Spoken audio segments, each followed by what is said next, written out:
곧 죽지 죽지 아니하게 아니하게 하는 것이니라. 아멘. 오늘도 주님의 은혜를 사모해 나오신 우리 모든 성도님들 주님의 이름으로 사랑하고 축복합니다.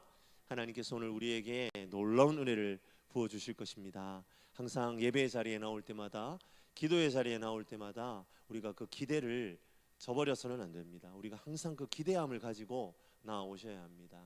기도는 기대입니다. 우리 성도님들 꼭 기억하시고, 하나님 내가 기도할 때에 그것을 하나도 땅에 떨어뜨리지 않으시고 반드시 응답하신다는 확신과 믿음 가지고 매 순간 이 자리에서 하나님과 동행하며 주님을 만나는 우리 모든 성도님들 되시길 주님의 이름으로 간절히 축복합니다. 요한복음 6장에서 다루어지는 모든 내용들은 오병이어의 기적에서 출발을 하죠. 제가 지난번에도 한번 말씀을 드렸지만 요한복음에는 이 오병이어의 사건을 의도적으로 구약의 만나와 연결시킵니다. 이것은 여타 공간복음에서 언급되는 오병이어의 사건과 구별되는 부분이기도 하죠. 요한복음 6장 31절에도 만나에 대한 언급을 하고 있고요. 오늘 우리가 읽은 49절에서도 광야의 이스라엘 백성들이 만나를 먹은 사건을 언급하고 있습니다. 계속해서 예수님이 일으키신 오병이어의 표적을 광야의 만나와 결부시켜서 설명하는 겁니다.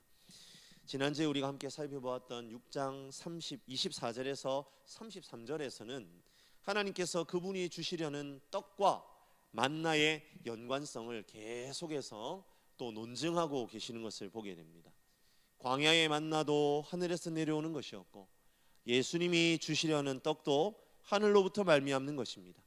하늘에서 내려온다, 하늘로 말미암다라는 말은 예수님의 말씀이 가지는 이 강조점이 무엇일까요? 하늘에서 내려온다, 하늘로 말미암는다는 것은 하나님께서 주신다는 말입니다.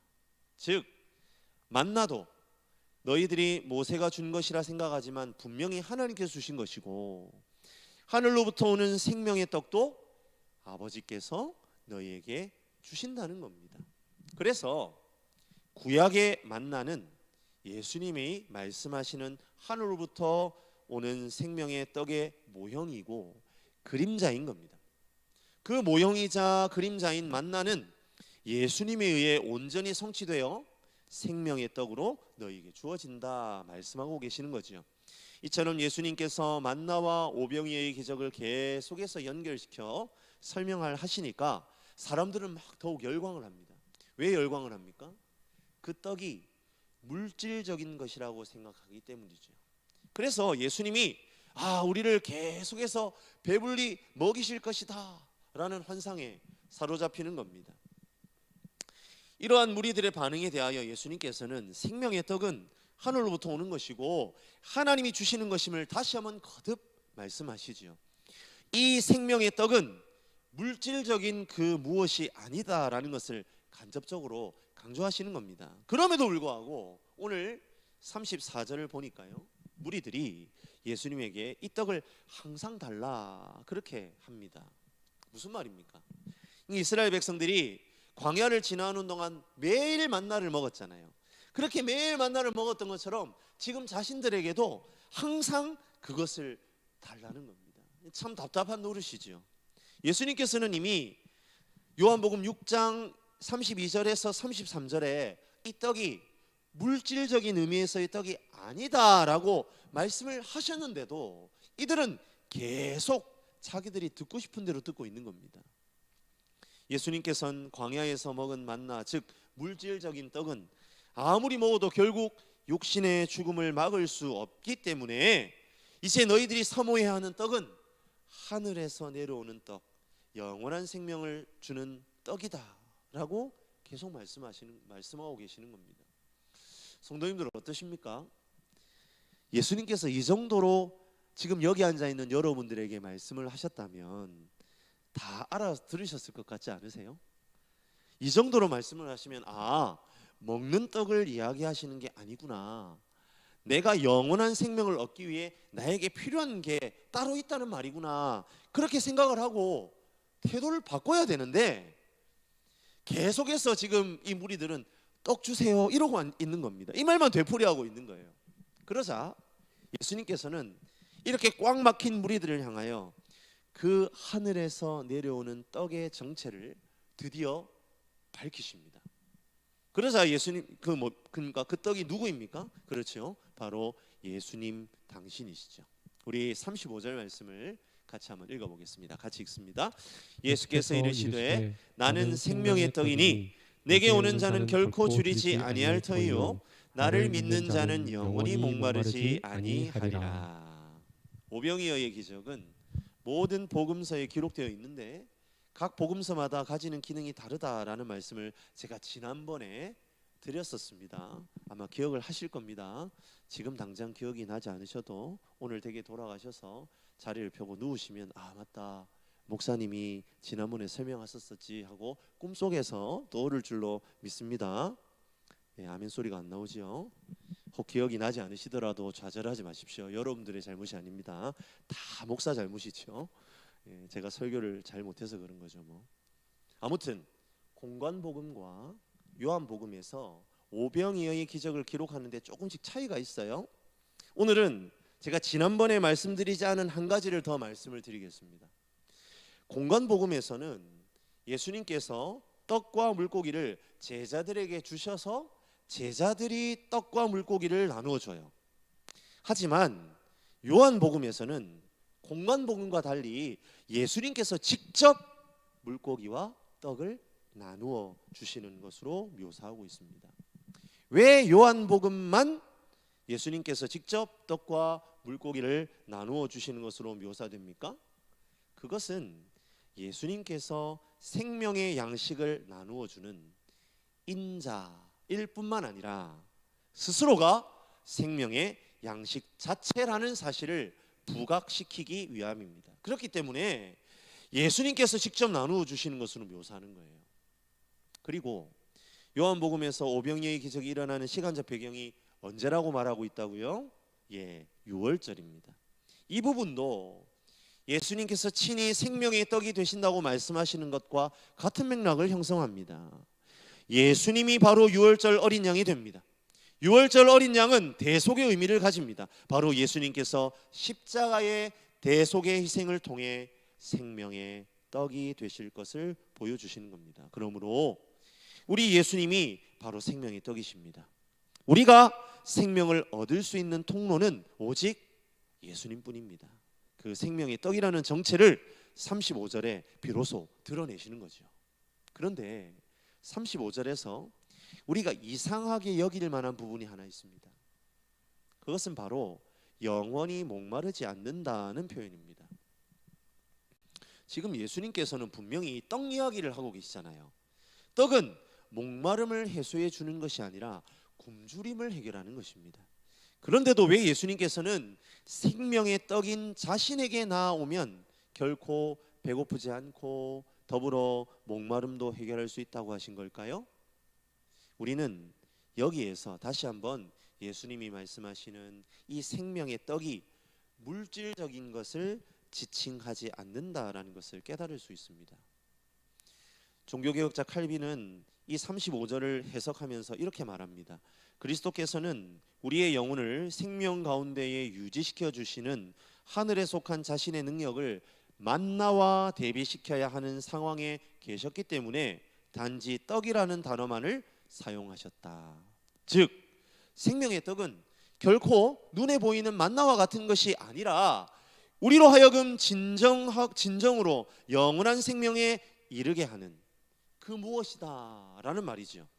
그런데 그 떡이 바로 자기 자신이다라고 말씀하시는 겁니다. 더불어 35절에서 나는 생명의 떡이다라고 말할 때 사용된 나는 뭐뭐뭐이다 헬라어로 에고 에이미라는 표현은 구약에서도 사용이 되는데요. 그 표현은 바로 하나님께서 모세에게 자신을 소개하실 때 말씀하셨던 나는 스스로 있는 자이다라는 표현입니다.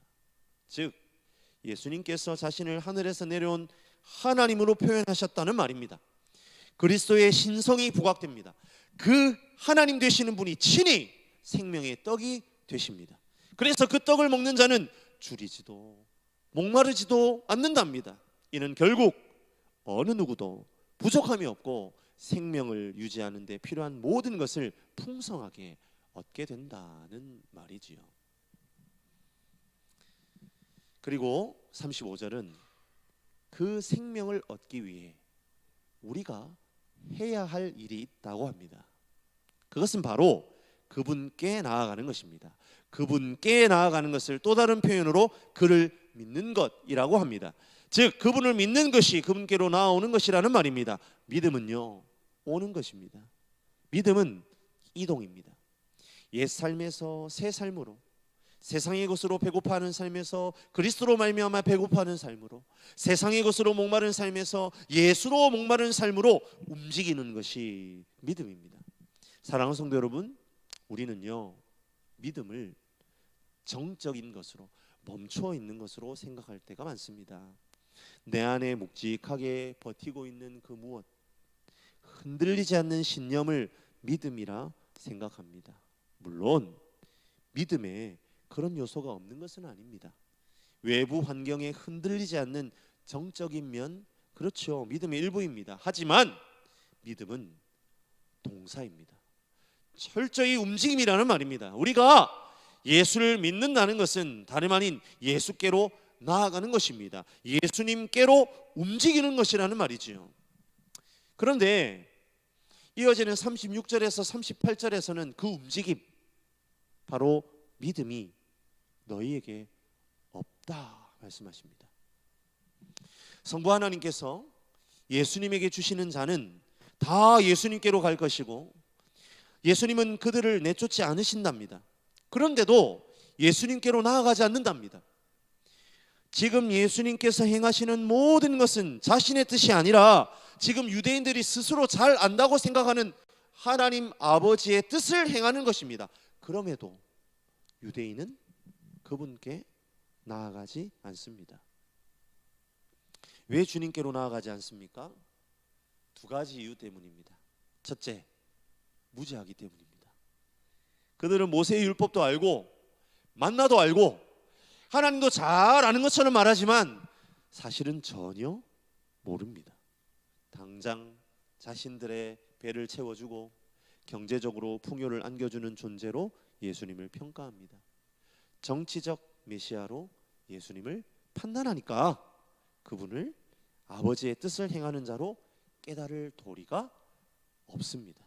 그래서 생명의 떡 자체이신 예수 그리스도께 나아갈 수도, 그분을 믿을 수도 없습니다. 둘째는 예수를 믿으면, 예수께로 나아가면 자신들에게 어떤 일이 일어나는지 정확하게 모르니까 그분께 나아가지 않습니다. 39절에서 40절에 그 부분이 드러나죠. 무엇입니까? 무엇이 궁극적으로 예수께서 이루실 사역입니까? 바로 믿는 자의 영생과 부활이죠.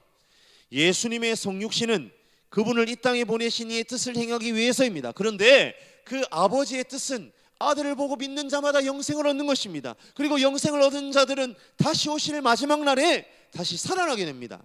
생명의 떡을 먹고 누림의 극치는 바로 영생과 부활이라는 말입니다.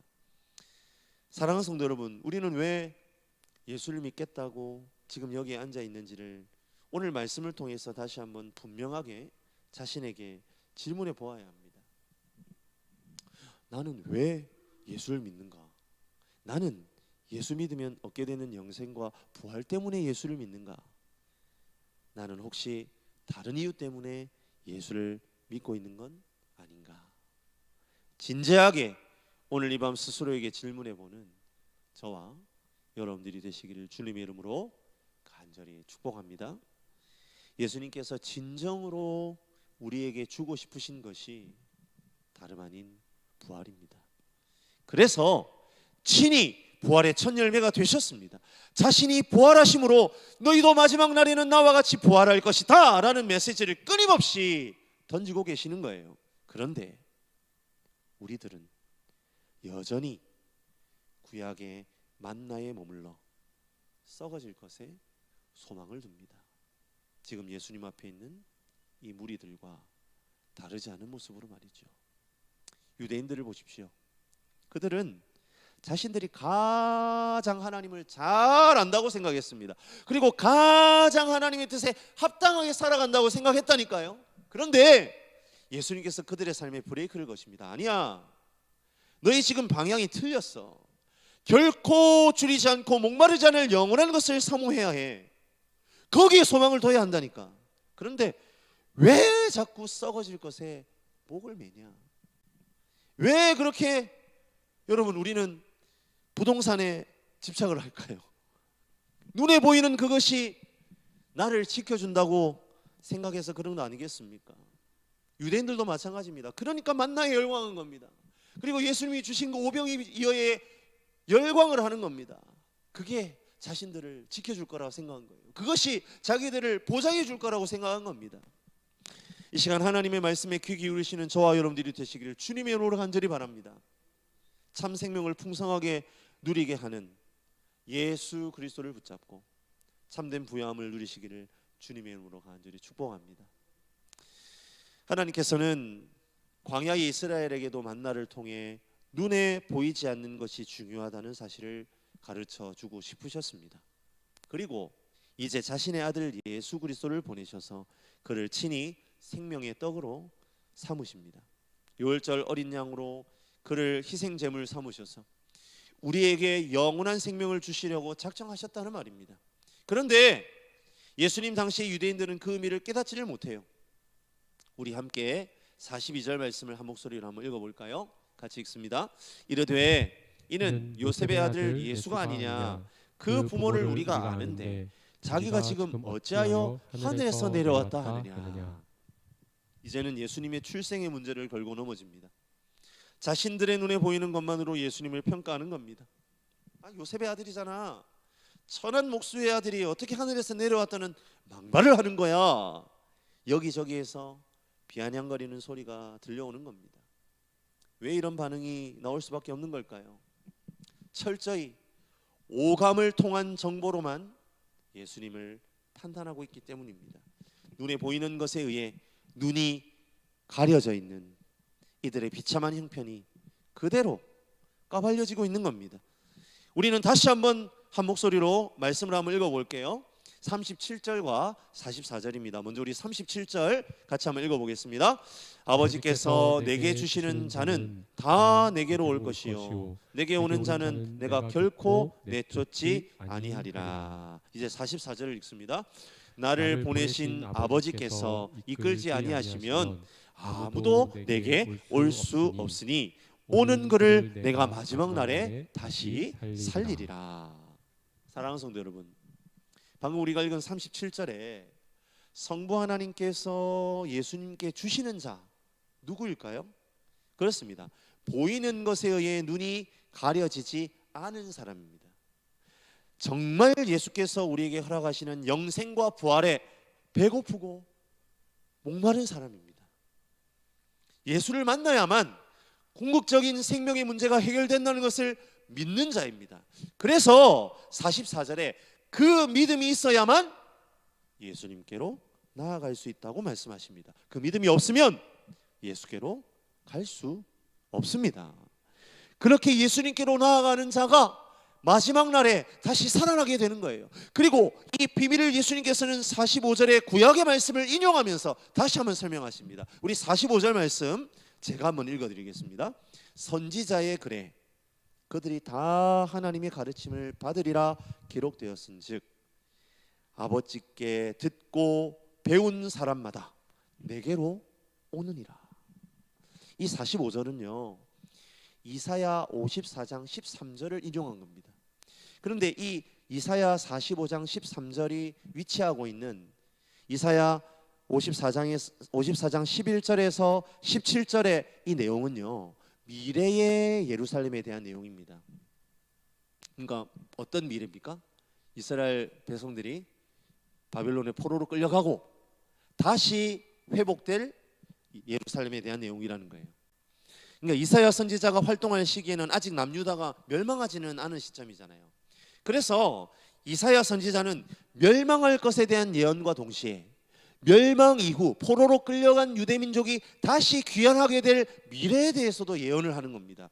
오늘 45절에 그들이라고 인용된 부분은 실제 이사야 54장 13절에서는 내 모든 자녀입니다. 그러니까 포로에서 돌아오는 모든 이스라엘을 가리키는 거예요. 그들은 여호와의 교훈, 즉 하나님의 가르침을 받게 될 것이라는 거예요. 그리고 예수님께서는 이 기록된 말씀이 당신의 사역을 통해 성취된다라고 말씀하시는 거죠.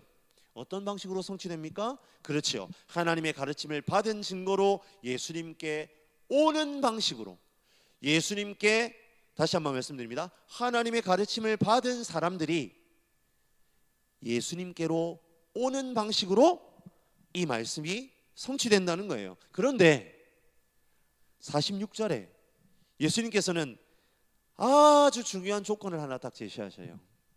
그렇게 하나님의 가르침을 받았다는 것이 하나님을 본 것을 의미하지는 않는다는 거예요.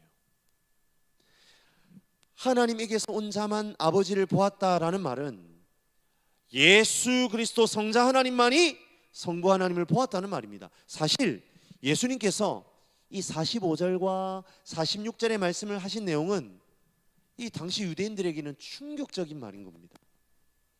당시 유대인들, 특히 바리새인들 어떤 사람들입니까? 서기관들 어떤 사람들입니까? 자신들이 하나님의 율법을 받았는데요, 그 받은 율법은 하나님께서 직접 우리들에게 가르쳐 주셔서 받은 가르침이다라고 믿었어요. 즉 하나님의 말씀을 배우는 학생으로서의 신분이 바로 유대인의 정체성이라는 확신을 가지고 있었단 말입니다. 그런데 보십시오, 45절의 내용을 이렇게 딱 뒤집어 보면 어떻게 됩니까? 예수님께로 나아오려고 하지 않는 것은 바로 그들이 하나님께 배우려고 하지 않기 때문이다라는 말이 된다는 말입니다. 지금 유대인들은요, 하나님에게서 배우려고 하지 않고 있다, 예수님이 그렇게 작심 발언을 하시는 거예요. 스스로 나는 하나님한테 직접 배우는 사람이다 라고 생각하고 있는 유대인들에게 너희는 하나님으로부터 어느 것도 배우고 있지 못한 사람들이야 라고 그렇게 예수님이 비난을 하고 계시는 거예요. 지금 유대인들은 예수님의 겉모습, 나사렛 출신이고 천한 목수 요셉의 아들이라는 굴레에 갇혀서 예수님께 제대로 나아가지 않습니다. 그분을 참 생명의 떡으로 인정하지 않습니다. 그래서 그분에게서 먹고 마시려고 하지 않습니다. 그렇기 때문에 유대인 너희들은 하나님께 배우는 사람이 아니다, 이 말입니다. 유대인 너희들 나에게로 오지 않으려는 걸 보니 너희는 하나님의 자녀가 아닌 거야 라는 충격적인 선언입니다.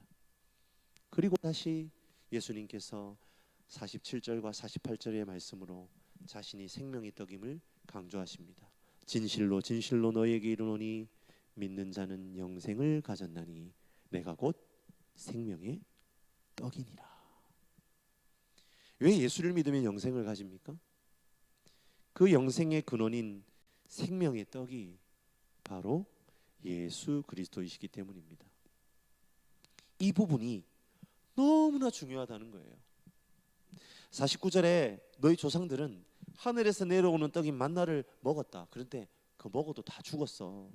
그렇게 얘기합니다. 여기에서 너희 하늘에 내려오는 만나를 먹어도 다 죽었다, 이 말은 나이 들어서 죽었다라는 의미보다는 가나안 땅에 들어가지 못하고 죽었다라는 의미가 더 강합니다. 그러니까 실제 출애굽 1세대들이 그렇잖아요. 그러니까 출애굽에 나온 사람들이 40년이라는 광야를 뺑뺑뺑뺑 돌면서 다 죽고 결국 약속의 땅에 못 들어갔습니다. 하늘로부터 내려오는 떡 만나를 먹어도 약속의 땅에 못 들어갔어. 그래서 50절에 예수님께서는 하늘에서 내려오는 참 생명의 떡을 취해야만 죽지 않고 약속의 땅 천국으로 들어간다, 영생한다 선언하시는 겁니다.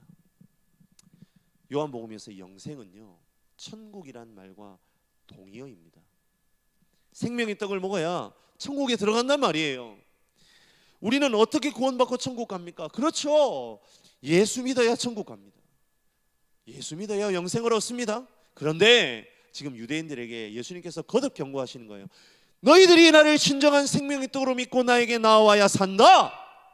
그저 광야에서 이스라엘 백성들이 일용할 양식처럼 목이 빠져라 기다린 만나처럼 육신의 배를 채우고 물질적인 누림에 초점 맞추어 나 예수를 이용하려고만 들다면 너희에겐 결코 영생은 없는 거야.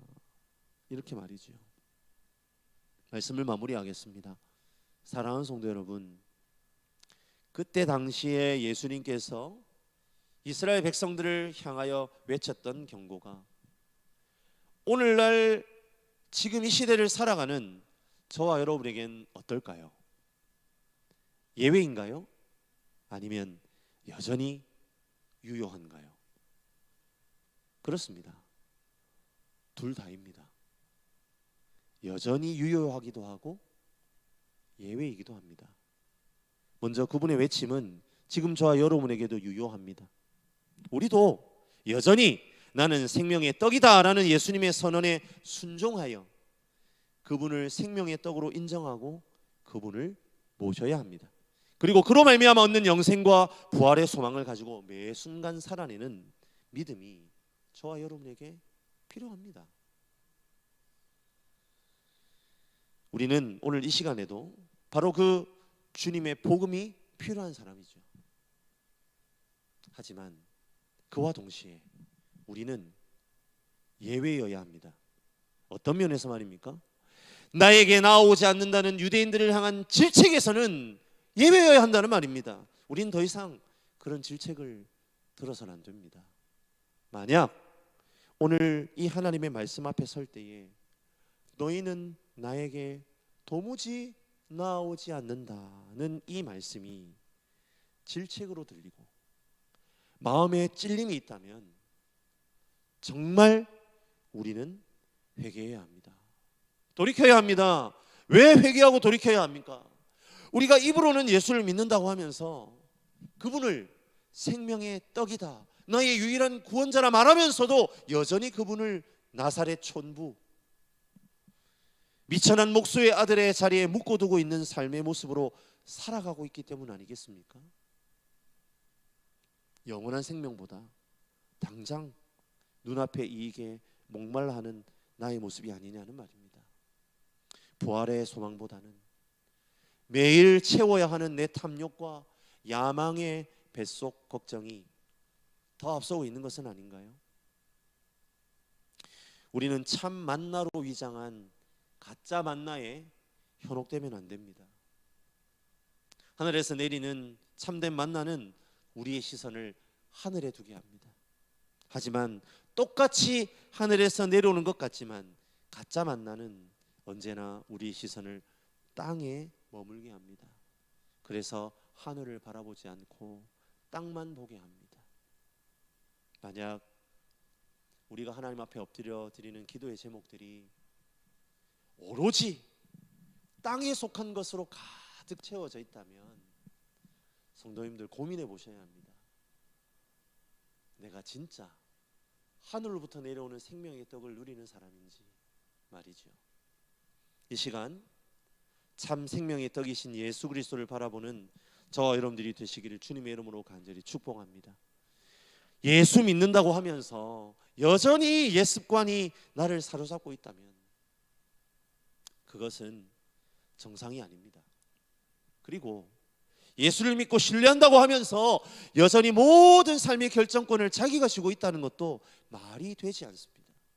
생명의 떡이신 예수께서 내 안에 계실 때에 나는 더 이상 옛 습성의 노예로 살지 않습니다.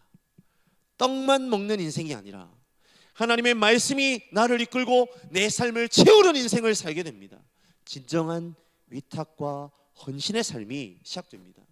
내 삶의 결정권과 선택권을 오직 하나님께 내어드리기 원한다는 간구로 나의 기도가 바뀌게 됩니다. 이 시간 기도하기를 원합니다. 매 순간 나의 영생을 소유하도록 늘 생명의 떡이 되시는 예수님을 나의 주, 나의 하나님으로 고백하는 삶을 살게 해달라고 기도합시다. 내 삶의 모든 결정권을 오직 주님께 내어 맡기고 생명의 양식인 하나님의 말씀으로 내 삶을 채우게 하여 주시옵소서. 이 시간 간절히 기도하며 나아가는 저와 여러분들이 되시길 주님의 이름으로 간절히 축원합니다. 우리 한번